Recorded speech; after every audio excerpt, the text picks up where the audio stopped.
أعوذ بالله من الشيطان الرجيم. بسم الله الرحمن الرحيم. نون والقلم وما يسطرون ما أنت بنعمة ربك بمجنون وإن لك لأجرا غير ممنون وإنك لعلى خلق عظيم فستبصر ويبصرون بأيكم المفتون إن ربك هو أعلم بمن ضل عن سبيله وهو أعلم بالمهتدين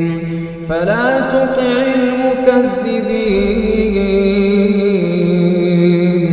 ودوا لو تدهن فيدهنون ولا تطع كل حلاف مهين هماز مشاء بنميم مناع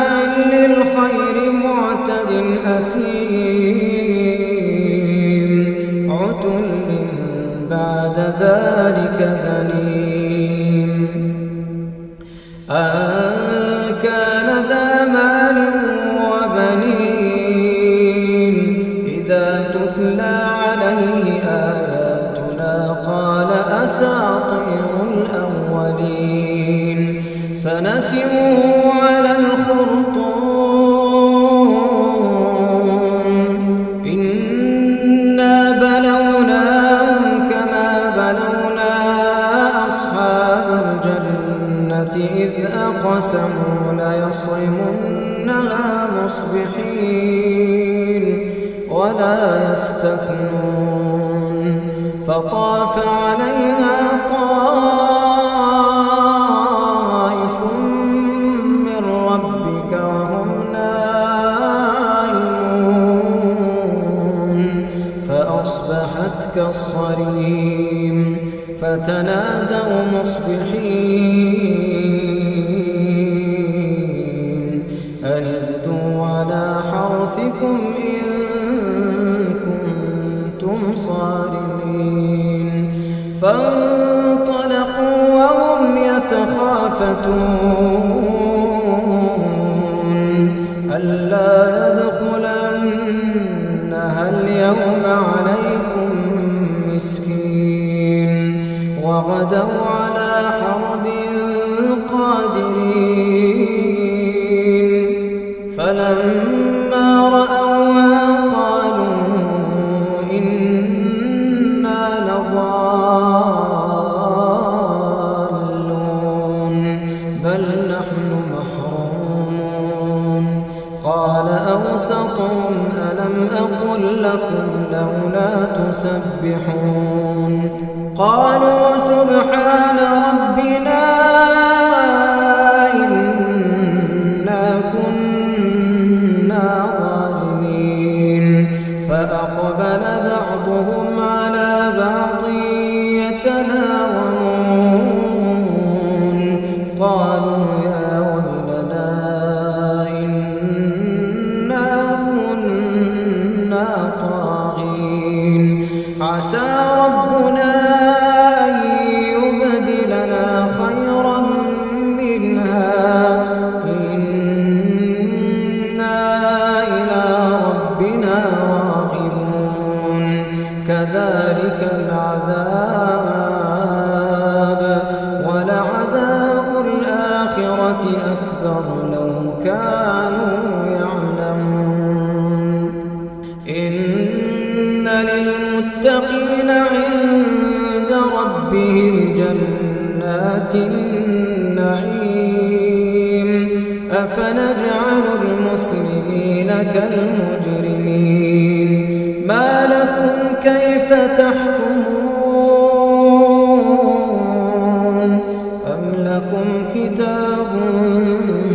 فيه تدرسون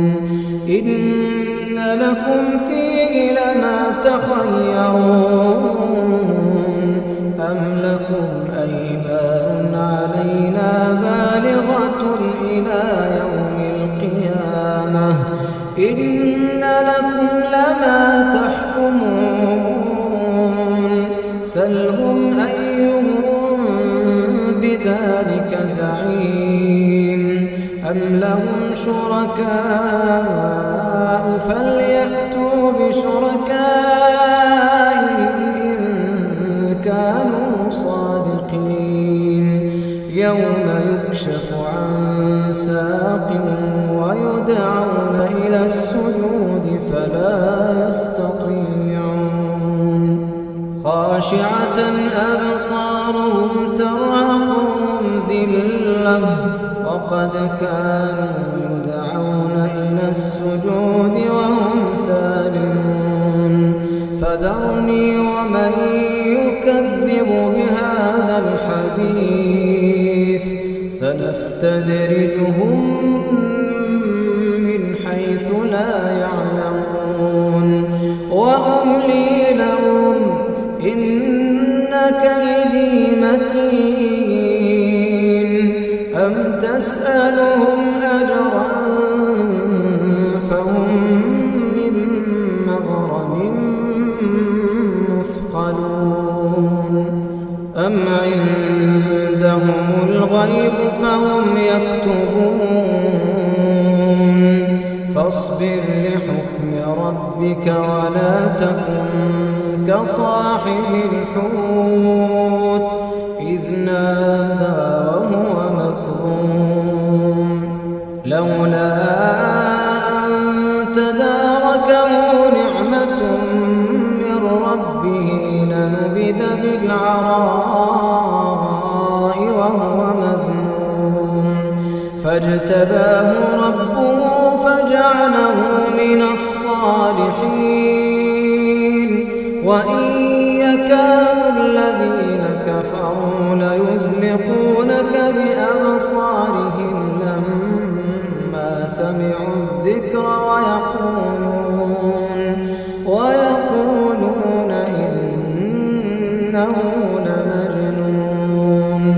وما هو إلا ذكر للعالمين